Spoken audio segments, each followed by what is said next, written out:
habría que empezar a plantearse que somos una generación que vamos a vivir en una crisis constante. Me impusieron unas normas sociales, las cumplí a rajatabla y aún así el premio que hay posterior a eso no lo tengo.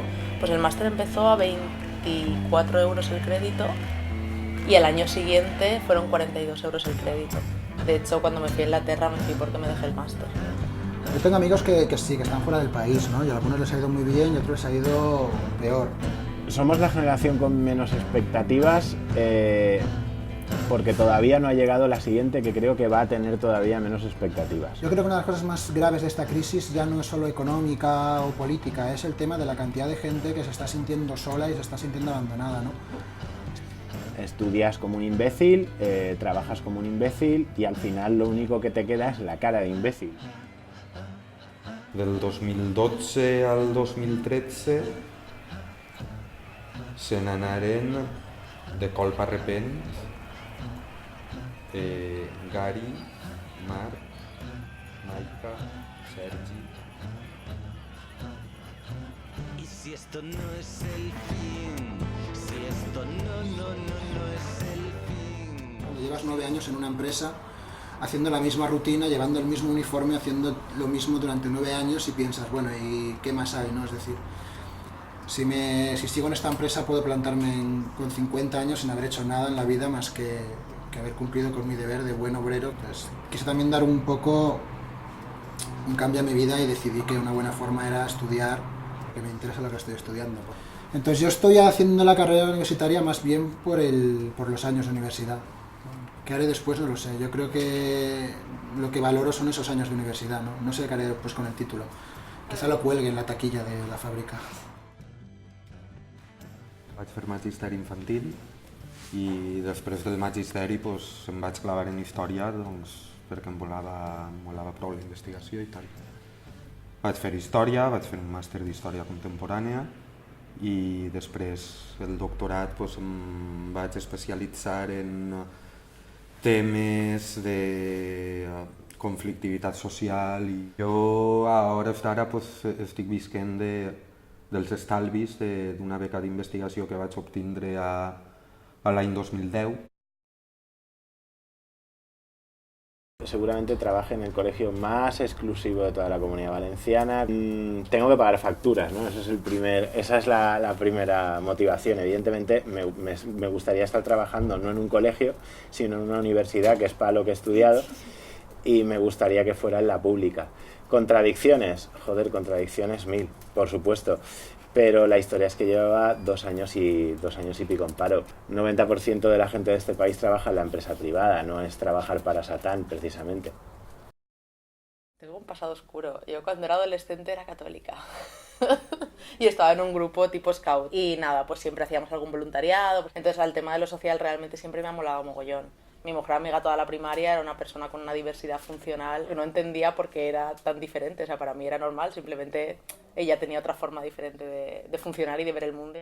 Soy diplomada en educación social, luego hice un máster en cooperación al desarrollo y bueno, durante toda la carrera he estado siempre trabajando en hostelería. Y al final, bueno, acabé muy hartita y decidí dejármelo, cobrar el paro y empezar a intentar buscar trabajo de educadora social.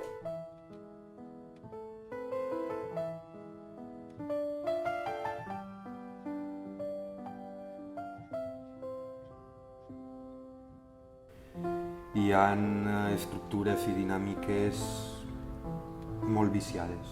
Hi ha nepotisme, hi ha tractes de favor, hi ha gent que et pot dir yo te hago un huequito dentro si tú haces esto. Y la mayoría de los profesores que hay en esas universidades son personas que se han formado en esas mismas facultades. Cuando realmente la palabra universidad a mí me recuerda un poco al saber universal y molaría bastante movimiento, ¿no? El sistema departamental va muchas veces a dedo, se abren plazas con unos requerimientos que cumplen, o sea, que están dictados porque los cumple la persona que estaba primera en la cola. Se dan dinámicas como, por ejemplo, personas que tienen una beca de doctorado, que es una beca de 4 años, y que en el tercer año todavía no tienen claro sobre qué va a ir su condenada tesis. Pero es que yo me casqué la tesis en 1 año y medio y yo tenía muy claro lo que quería hacer. Y esas cosas no se premian. No sé, quizás porque soy parte afectada, pero me parece que el sistema universitario, ¿puedo decir tacos? Me parece que el sistema universitario español es una puñetera mierda. ¿Qué pasa? Si te deniegan la beca tienes que pagar la matrícula sí o sí. Y una matrícula que en principio tenían que haber sido 600 euros se convirtieron en 1.200 euros, que yo no podía pagar ni de coña. Entonces me dejé el máster. Creo que es en una sociedad que se basa un poco en el crecimiento exponencial de la economía, que es la gran estafa, porque la riqueza no puede crecer de manera exponencial. Justamente ese crecimiento programado sí se podría aplicar a lo que es la educación, la enseñanza. Eso, la transparencia, yo creo que lo propiciaría. No sería infalible, pero lo propiciaría. Pero evidentemente, como no hay transparencia, pues no puedes saber lo que hace tu alcalde con el dinero, pero es que tampoco puedes saber a qué narices va destinada una plaza de investigación. El hecho de ir ya a la universidad me genera como tiricia en el cuerpo, ¿no? Ya que ese espacio no es el espacio donde he de desplegar mi vida, donde he de desplegar mi activismo. Si opto a ello será puramente estratégico. Me parece que la universidad a día de hoy debería cambiarse de nombre hacia algo que se llamara, por ejemplo, la uniformidad. Yo creo que el drama no es que un tipo universitario no pueda tener un trabajo mejor que el de camarero. El drama es que una familia obrera que no haya podido estudiar tampoco puede tener un futuro. Me parece que se dan muy poco las gracias y que se tienen muy poco en cuenta las madres, los padres, los abuelos que están tirando del carro. Tenemos el chip del consumo, pero no tenemos capacidad de consumo. Y hubo momentos en los que a tu alrededor se movía un montón de gente joven como tú que ganaba 1.500 euros, 1.600 euros, que habían conseguido un crédito y habían comprado su primer coche, un Mercedes. Cosas muy extrañas, muy de vivir como si estuviéramos en Mónaco cuando estabas en Valencia, ¿no? Te sientes un poco un fracasado porque dices, joder, me he tirado estudiando hasta los 29 años y es mi madre que tuvo que abandonar la escuela primaria para trabajar en el campo la que me hace la compra, ¿no? Creo que sinceramente nos han preparado para un sistema y para un modo de vida que ya no existe o que ya no funciona, si ha funcionado alguna vez. Entonces yo creo que la gente ahora lo que siente es un gran vacío, sobre todo porque todos tienen la sensación de haber hecho lo correcto. La incertesa. Acabar una tesi que no saps molt bé si et va a donar opció a treballar en un món acadèmic amb el qual tampoc et sents massa a gust. No salen ofertas de trabajos así como de buscar en internet y ponerte a buscar trabajo de educadora social en Valencia. Aprovechan que hay paro y que la gente no tiene demasiado donde elegir para ofrecerle lo más precario y lo más miserable que pueden y te ves obligado a aceptar. O sea, yo prefiero ganar 800 euros como educadora a 1.200 como camarera. Pero no creo que sea un trabajo que esté bien remunerado. No es una opción, no es una solución el ofrecer trabajos de 100 euros o contratos de prácticas no remunerados. El tema de la experiencia es absurdo, adquieres la misma experiencia cobrando que sin cobrar. Todo este tipo de formas de rebajar los sueldos, de rebajar las condiciones, normalmente siempre se presentan como temporales, ¿no? En el marco de una crisis, en el marco de una recesión, pero normalmente todos los recortes de derechos suelen permanecer, ¿no? Es decir, cuando la crisis termine, si termina, seguirán habiendo contratos de prácticas y seguirá habiendo contratos basura. Eso creo que es la trampa que nos están intentando colar. Cuando entiendes la crisis como algo global, como algo que afecta a todo el país, como algo que no es culpa de tu incapacidad para trabajar y que no es culpa de no haber aprendido inglés, sino culpa realmente de unas personas que gobiernan la economía y lo han hecho o muy mal o muy bien para ellos, te vas a dar cuenta de que estás menos solo, ¿no? De que no eres un fracasado, sino eres una víctima de una forma de hacer las cosas, que hay mucha gente como tú, ya es cuando se despierta un poco el lado también más solidario, ¿no? Las ganas realmente de luchar, las ganas de cambiar, ¿no?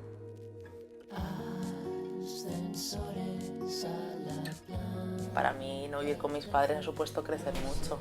Es lo que me ha permitido desarrollarme como persona. O sea, yo me sentía muy chiquitina en casa de mis padres. Para cada persona eso es diferente, es que de cada familia es un mundo. Yo no creo que haya una edad para independizarse o para no. Hay gente que con 16 años está independizada, está emancipada de sus padres, y hay gente que con 30 sigue estando feliz y a gusto y decide invertir su energía, su tiempo y su dinero en otros proyectos, ¿no? Yo creo que me independizaré cuando pueda, ¿no? Tampoco quiero estar mal viviendo por cumplir, digamos, con una expectativa social. Para independizarme tienes que sacrificar o tienes que hacer algo que te parece un sacrificio, que es destinar menos dinero, por ejemplo, al ocio, ¿no? Porque los medios son limitados. Yo estar en casa no lo veo más tanto una cuestión de de estar mantenido, ¿no? De ahorrar en el sentido de no tener gastos, sino como también el tema de si me tengo que gastar dinero en comida o en luz, pues que sea también para ayudar a la gente que vive en mi casa, ¿no? És com compartir gastos con tu família mejor que compartir gastos con nadie. Per ara sí que arriba bé a fi de mes, però previsiblement en setembre o octubre se m'acabarà. No es humillante porque no lo ves tanto como un fracaso personal, sino como un fracaso de la sociedad o un fracaso colectivo. Entonces no fue humillante en ese sentido. Sí que fue duro darte cuenta que tienes 30 años y no tienes más que una habitación con los viejos pósters y muebles que tenías de cuando te fuiste. Seguir trabajando en los montaditos o irme a Inglaterra, por lo menos tener el valor añadido de, vale, voy a estar currando de camarera, pero voy a seguir aprendiendo un poco de inglés. Creo que se ha mitificado muchísimo el hecho de emigrar, creo que ha habido cierta fiebre. Luego ha habido resultados dolorosos en gente que se ha ido y que se las ha encontrado peor fuera que aquí. Me fui a Inglaterra curro, tuve un montón de curro, pero no me terminé de adaptar. Hay una especie de imagen romántica de la emigración, al mismo tiempo que hay una imagen negativa de la inmigración que viene hacia aquí, ¿no? Es como que los españoles cuando se van fuera, porque aquí pasan hambre, no son lo mismo que los latinoamericanos o los africanos. Nosotros lo hacemos porque somos un pueblo aventurero, con ganas de crecer. Y en realidad la gente que conozco que se está yendo no lo hace por ganas de crecer, lo hace porque aquí se siente que no asfixiado, no? Haurien de plantejar-se fonamentalment un canvi a l'hora de concebre les migracions i fonamentalment haurien d'acceptar algo que tothom demana, que és el dret a migrar. Y aquí se forma a la gente, inviertes en ella, ¿no? Un país que se supone que va encaminado hacia el crecimiento económico y que se les llena la boca, bueno, pues estás invirtiendo en algo que luego se te va a generar beneficios a otra parte. Cuanto menos es curioso. Hay gente que está aquí y le va de puta madre, hay gente que se va y le va de puta madre, hay gente que se muere de pena. He visto gente yéndose que no se quería ir, que en el fondo no se quería ir. Me he sentido triste por ellos porque eran gente súper preparada y de una calidad humana acojonante que aquí no ha encontrado las oportunidades que se merecía. I la gent que se n'anà fora era la gent que més propera tenia pràcticament a tot. Y sé que la mayoría de gente que se ha ido ha sido un poco por el efecto rebote de la frustración de estar aquí y ver que las expectativas no se cumplían. La emigración no es la solución salvífica en ese sentido. Creo que está muy mitificado porque también tiene un componente romántico en el que se va, la ausencia que deja, las fotos que cuelga en Facebook, lo que cuenta, que muchas veces puede distar de la propia realidad y va un poco condicionado por esa obsesión de que la gente te perciba como que has tenido éxito en un contexto en el que tener éxito es bastante difícil. Pues no tengo dinero ahorrado nunca, siempre voy un poco al día, y cuando tengo un poquito me lo gasto normalmente en viajar. Y hay días que tengo miedo a que pase el tiempo y a no tomar ningún camino, no lo sé. No lo sé, pero tengo miedos de abuela. Prefiero quedarme aquí mientras sepa que mi familia, por ejemplo, me puede necesitar, ¿no? A pesar de que a veces tu familia es la que te invita a irte, ¿no? Y te vende un poco proyectos que has escuchado por ahí sobre trabajos genialmente pagados en Berlín o Londres, pero no, yo por ahora me quedaría. No me siento un guardián, simplemente pues me siento una persona de su casa. Viajar es lo que me da la sensación de que las cosas pueden cambiar y de que las oportunidades son infinitas, que hay 10.000 maneras de vivir la vida. Cada persona es un mundo y cada persona tiene su manera de ver las cosas. Hay gente que ha emigrado precisamente para ayudar a su familia, ¿no? Yo en mi caso, pues mi forma de ver la vida es otra y por ahora prefiero quedarme.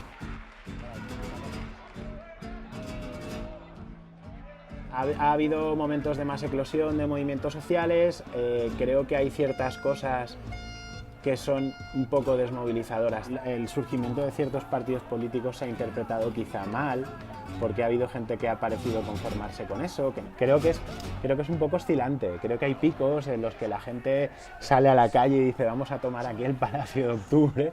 Es muy fácil levantar la voz en una manifestación en el centro, ¿no? A 4 kilómetros de tu casa, ¿no? Sin que nadie se entere, pero a veces hay que levantar la voz en el entorno más cercano, ¿no? En el barrio, en la empresa. Y eso a veces se echa de menos.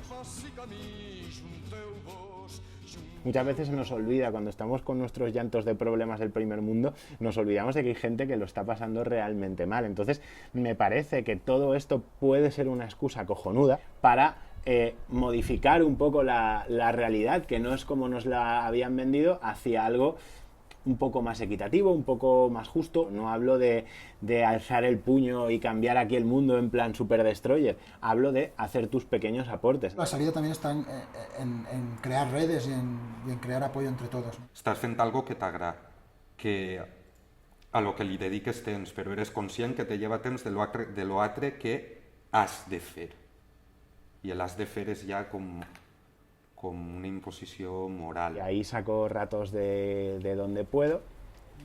Escribo, aparte de las investigaciones que hago, pues puedo estructurar proyectos a medio, a largo plazo, no solo cosas para obtener un beneficio económico, pueden ser incluso cosas que les sirvan a los demás. Ser sindicalista no es siempre ser un vago que pide subidas de sueldo o lo negocia todo. A veces se trata sencillamente de decir: quiero trabajar aquí, pero quiero trabajar en unas condiciones normales. La forma de ver las cosas y la forma de organizar el mundo que está imperando ahora está resquebrajándose por muchos lados. En las fisuras de lo que se está derrumbando se pueden crear muchas cosas. El tema es que es un proceso largo y sacrificado. Pero yo creo que sí que hay futuros, hay muchos futuros. Se está construyendo alternativas en muchos lados. Esto cambiará el día que se agote, que se haga evidente que se ha agotado el modelo que hay. Creo que lo arreglará todo será la noción de que todo está mal. Y creo que las propuestas saldrán el día en que no queden más narices que pensar fuera de la caja para salvar lo que hasta ahora había dentro de la caja, que somos nosotros mismos. Pero me parece injusto decir que es la gente joven la que se ha acomodado, no, es la sociedad entera. O sea, la gente joven hemos sido educados por gente más mayor, que nos ha metido aquí a base de repetición, repetición, repetición, algo que se parece bastante al conformismo. Esas cosas yo creo que se cambian haciendo cosas como estas, dejando un testimonio audiovisual o escrito de que hay otras maneras de pensar. En las fisuras de lo que se está derrumbando se pueden crear muchas cosas. El tema es que es un proceso largo y sacrificado, que la gente tiene que asumir que para construir una alternativa a lo que hay, pues hay que hacer un sacrificio, ¿no? Y eso incluye, pues a lo mejor tener que estar bastante tiempo en el paro, o luchar, o arriesgarse a muchas cosas, a la represión, a tener que discutir con mucha gente que no entiende precisamente que no te hayas ido porque prefieres quedarte aquí. Me da más miedo. O sea, me da más miedo mirar para adelante y decir, hostia, o sea, hay mucha presión, o sea, hay como mucha presión social, ¿no? De lo que se debería estar haciendo a X edades, ¿no? O sea, como cosas que se te plantean y dices, ostras, tía, o sea, no lo sé, o sea, tengo más miedo de hacerme más mayor y como que pueda elegir menos, ¿no? Como que cada vez tenga menos tiempo para equivocarme. Entonces, quizá haya que dejar de verlo como algo permanentemente gris y permanentemente complicado para entender que sencillamente esta es la realidad que ahora mismo tenemos. Entonces tú decides si deprimirte o si trabajar en una línea para poder cambiarlo. La identitat és variable i múltiple i davant qualsevol experiència nova et canvia. Això és així. Això és així. Que igual es lo que nos ha tocado vivir y lo podemos hacer ahí aikido, ¿no? Y podemos utilizarlo a la contra para definir lo que vaya a venir después. A veces nos educamos tanto en que este momento es un momento en que hay que sobrevivir, que no le damos tampoco demasiada importancia a lo que es vivir.